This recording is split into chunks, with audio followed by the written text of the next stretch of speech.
Cologne, first crack in the Rhine hour, lies before onrushing tank elements of the First Army.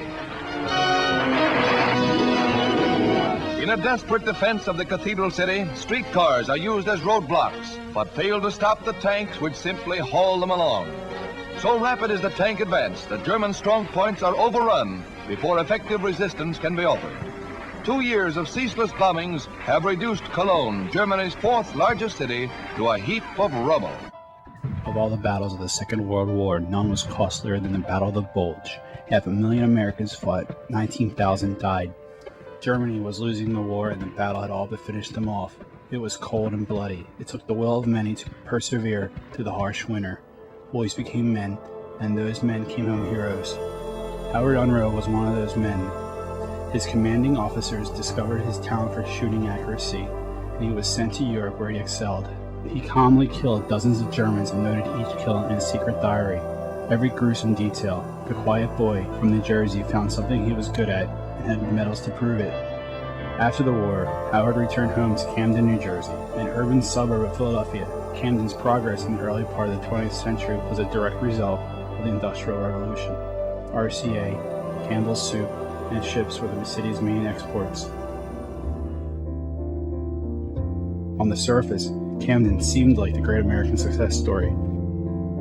But the real truth was, a series of events would alter the city's landscape forever. Howard had also changed. Always the quiet kid, he grew only more introverted after the war.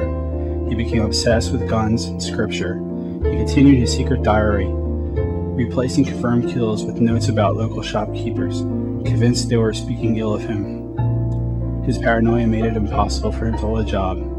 He lived in a tiny apartment with his mother. In 1949, at 28 years old, his world had unraveled, if only in his own mind. Howard's mother had hints, but no one in the Kramer Hill section of Camden knew of Howard's rage. On September 5th, Howard built a gate, giving him access to his apartment without having to go through the neighbor's yard. Afterwards, he went to a 24-hour movie theater in Philadelphia where he saw I Cheated the Law and The Lady Gambles. He returned home at 3 a.m. to discover the gate he had built was stolen. That unfortunate event set him off. He went to sleep enraged, and when he awoke the following morning, his rage was still there.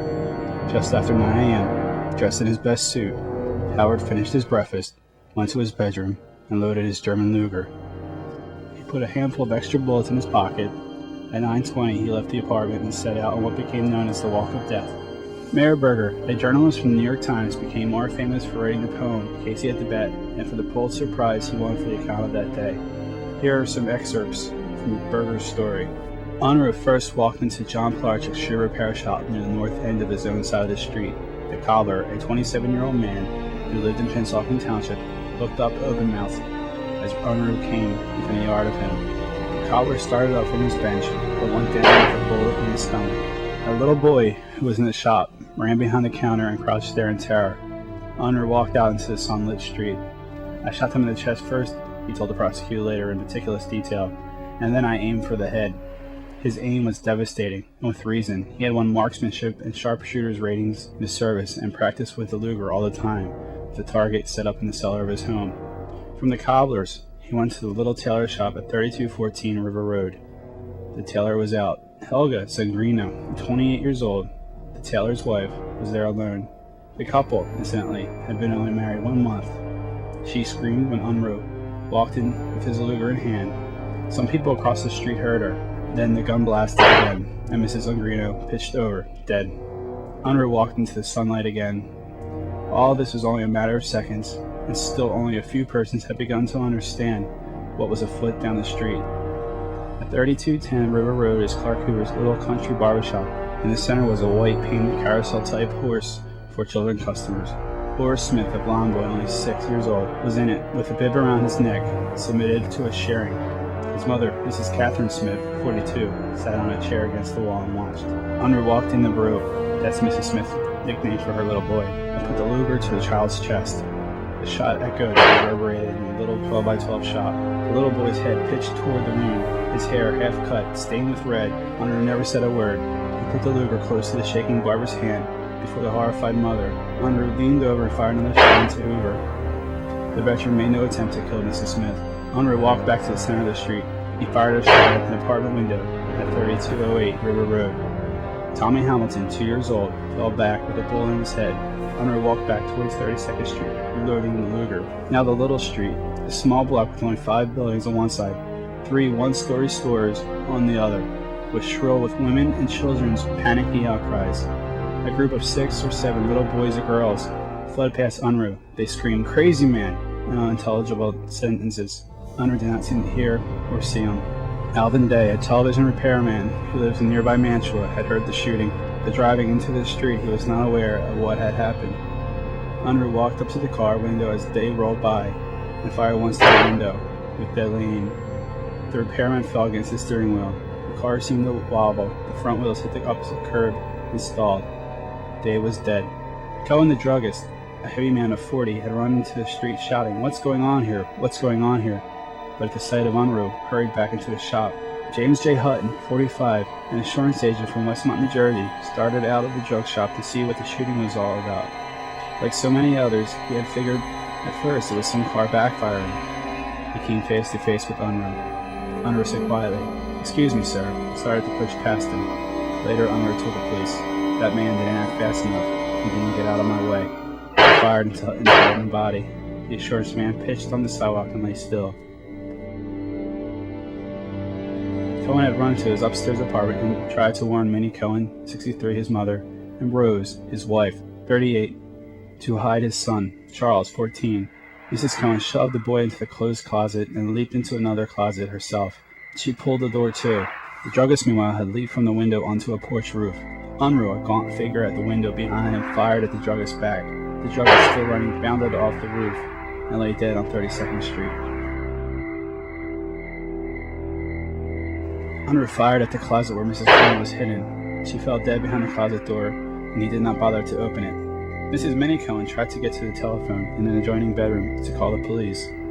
Unruh fired bullets into her head and body, and she sprawled dead on the bed. Unruh walked down the stairs, his Luger reloaded, and came out into the street again. A couple had stopped at River Road, obeying a red light. The passengers obviously had no idea what was loose on East Camden, and no one had a chance to tell them.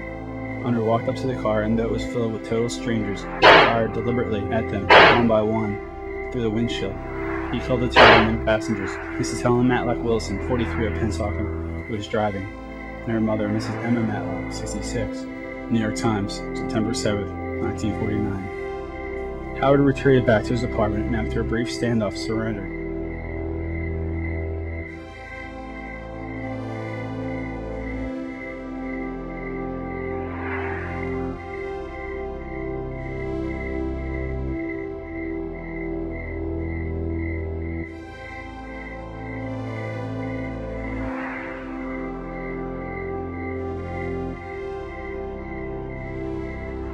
There was never a trial.